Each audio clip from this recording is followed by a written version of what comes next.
这小孩命都快折腾没了，被人一头按在水里往死折磨。要知道，在昨天这小孩还吐了一泳池。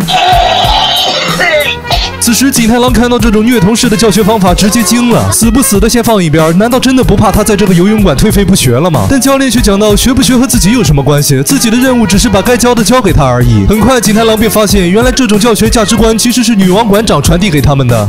制限タイムオーバーのものはもう一本。生徒の目がキラキラ輝いて、どんなに苦しくても。转眼到了晚上，此时的景太郎为了迎战女王，正在游泳馆拼命练习。下一秒，女王纵身一跃，跳入了泳池，准备逗逗景太郎，并称如果能追上自己，那就网开一面，同意景太郎在这儿上班。瞬间，景太郎的野性被激发，望着前方女王的身影，拼尽全力向前游去。下一秒，便因速度太快撞上了女王。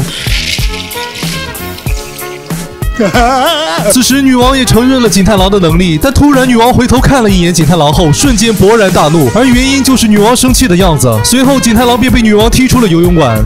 ほとぼりが冷めたらまた来ればいいけ。转眼1周过去，女王发现原本升级率很低的初学班，本次考试竟然几乎全员晋级。询问后才得知，原来是教练们采用了景太郎常用的做游戏的方式来诱导学员下水，克服对水的恐惧。看着眼前孩子们快乐学习游泳的场景，女王也回忆起了自己小时候，父亲经常带着自己去河里玩水，正是因为这份快乐，此后自己才喜欢上了游泳。此时的女王终于承认，这次真的是自己输了，可能景太郎的教学方法才是正确的，而自己好像也真的迷上了这个认真努力、敢于创新的喝水小子。无论如何，也要找回这个让自己好不容易心动一次的男人。而此时的景太郎却早已骑上了自行车，在落日的余晖下踏上了拯救下一位苦命少女的征途。